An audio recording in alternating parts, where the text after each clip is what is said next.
duhaadhaa jechuudha. Duhaa hoggaa jenne ifa aduu ka ganamaa kana duhaan amma yeruma silaa duhaan salaatamsanii wajjin wal qabsiifnume. Bismillahir Rahmanir Rahim jenneeti qaraana. Wadduhaa jechuun guyyaadhaan kakadhe jenne madeebine duru. Duhaan kun edaanuu ifa ganamaa kan qofa odoo ta'in guyyaa baana. Maalirraa beeyne dhiiroo? Mee bakka tana mallattoon guyyaa ta'uu nu garsiisu walleeyli jechuu taala lamma. Walleeyli irra dhaabbannee wadduhaan kun guyya baana jechuudha. Wadduhaa jechuun guyyaadhaan kakadhe, walleeyli jechuun halkaniinis kakadhe. Izaa sajaa jechuun yeroo dukkane. Izaa sajaa yeroo tasgabbaayo jechuudha.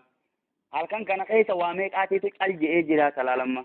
Dukkanti waa meeqa cal gooti. Izaa sajaa jechuun yeroo dukkanee dukkanti isaa wal qabdee halkan tasgabbaayo sayyaa.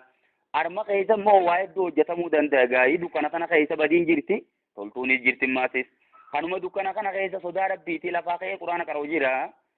Ka lafaa ka'ee salaatu jira. Kanuma immoo tana keessa filaana baafatee waan namaatu jira. Ka badii hojjetu jira. Bakka hin taa'e dhaabbatu jira bakkaagaa. Maa waddaaka rabbuka jechuun rabbiin kee waa sin dhiifne. Nabi Muhammadiin jaaban rabbiin. Wamaa qalaa jechuun waasee sin jibbine je. Maal irratti kana jeen dhiiroo? Ergamaan alayhi salaatu wassalaami dhukkubsatanii fi Jibriil amma guyyaa sadii moo kanarraa hafee jedhan. Kanammaa Yahudittiin takka dhuftee sheeyxaanni keeka duratti si dhufu sun si jibbe fakkaatti kam jettee jedhan amma. Durattis yeroo waahiin itti dhuftu ni garti. Sheeyxaanni keeka dur si bira dhufu sun si dhiise fakkaatti jennaani sababaa sanitti rabbiin intala san kijibsiisuuf. Maa waddaaka rabbuka rabbiin kee waa sin dhiifne wamaa qalaa waasee sin jibbine. ولا الآخرة يجون آخرات خير لك الرسيب شالا من الأولى يجون جرو درات الرجع الدنيا تنرى آخرات الرسيب شالا إرجما نمو الدنيا متنرى تو خناني ساخن نمتي نما براتو كل من كن نم نجان خانو مكسي مكمت ربين إسا الرجالا وما سا هندقو ده يجوا ركالا إرجما قدرته دوما إرجمان برات إرجمتوني برات ودوما جرو إرجمتوتا جرو سانون دلي شالا إني nama addunyaa irratti uumame hunda rabbii gaditti bakka makluuqa jiru hunda isaatiitu caale kanuma akkasiiti akhiraatu irratti caalaa jeen imma rabbiini wala sawfa yu'tika rabbuka gana rabbiin keesi kennu taayaa ergama laamattiin tun laamattii hafuu odoon ta'in laama libtidaa ijaaniin dubbii gajjabeessuu dhufti immoo isiin wala sawfa yu'tika jechuun fuundura dhugumatti sii kennu ta'a ربك ربين كيسي خنو تا فترضاني جالت تيسرا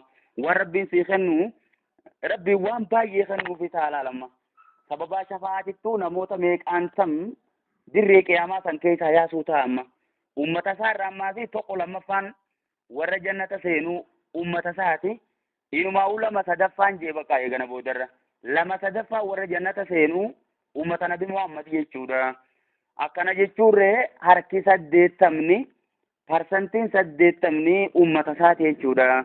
Kuni kennaa guddoo fatardaa gana jaalachuu teeysa. Alam yajidka jechuun sasin agarreeje. Rabbuka rabbiin kee yatiiman jechuun si yataamaa si abbaan qabne si arkee fa'aawaa jechuun sin qubsiifne jee rabbiin eeysa qubsiise silamma inni yataama abbaan qabu haatiinis akkasumarraa duute maaseese eeysa qubsiise rabbiin fuudhee Abii Xaalib bira qubsiise jechuudha.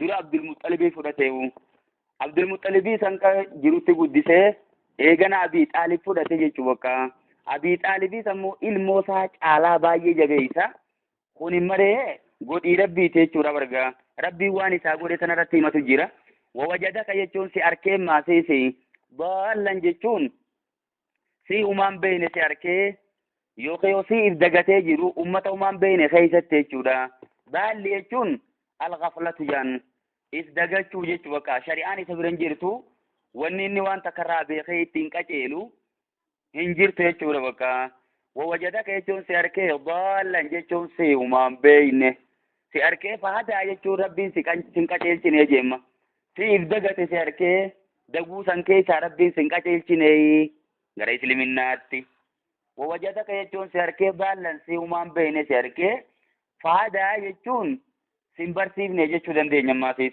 amma laa wanta kan baranne ergamaanii mana barumsaa tokkollee hin dhayne akkasuma wajjin ammoo qur'aana rabbiin fidee rabbuuse hadisa baay'ee irra namni qabachuu dadhabe kana hunda ergamaan afaanumarraa ummata barsiisan bakka qomma isaaniirraa quraaninis qomma isaanii keessaa akkasi rabbiin barsiise jechuudha.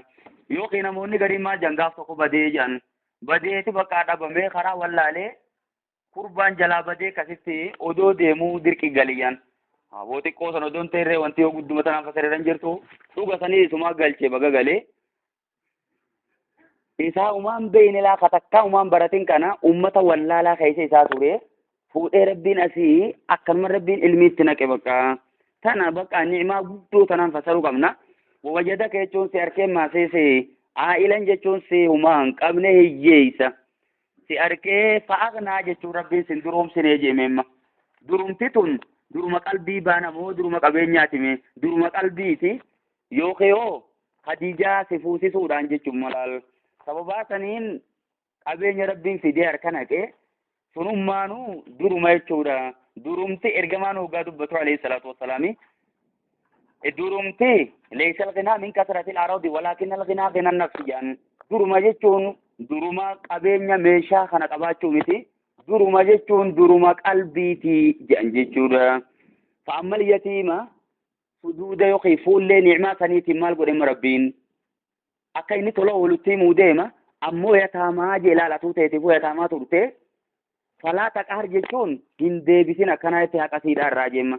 Haqa siidhaa irraan deebiftee hin hongeessin waan itti fudhachuu qabdi.